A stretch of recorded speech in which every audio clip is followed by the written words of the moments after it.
पढ्न त म त लेखेर होमवर्क लेखिदिन्थेँ म मेरो आडामा बस्नेलाई होइन 2 रुपियाँ 5 रुपियाँ दिएर होमवर्क ल्याउने कि प्रत्येक के अरे त्यो सब्जेक्टमा फरक फरक राइटिङ हुन्थ्यो मेरो फरक फरक हुन्थ्यो नि त मैले 30मा 32 पूर्णाङ्क ल्याइदिएको छु इक्जाममा 30मा 32 ल्याइदिएको कि कसरी त्यस्तो चाहिँ अब म चाहिँ फेरि खतरा हो क्या फेरि यहाँ हेरेँ लेखेँ भने होइन त्यहाँ हेरेर पुग्थ्यो कि मलाई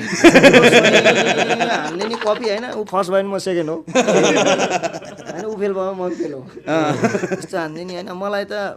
10 बजी त थाहा हुन्थ्यो भोलि के सब्जेक्ट हो भने बिहान क्या अब 10 बजी त थाहा हुन्थ्यो कि आज इक्जाम के हो भन्ने कुरो अनि गयो सरले गरेर पढाइ त्यस्तै थियो होइन खासै पढेन भनौँ न अहिले फेल भइस भन्दाखेरि साथीले पढेन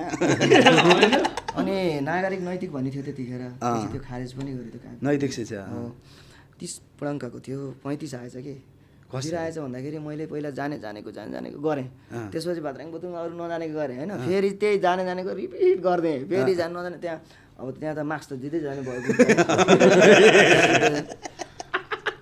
सर नै कन्फ्युज के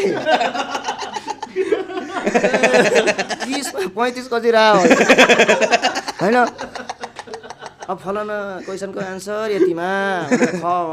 यति भनेर लेख्यो फेरि घाद्राङ बुद्रुङ लेख्यो अरू घाद्राङ बुद्रुङ मिलेकोले फेरि फलाना खलाई त्यसलाई रिपिट गरिदियो 35 पुग्यो अनि मैले यस्तो धोबी खाएपछि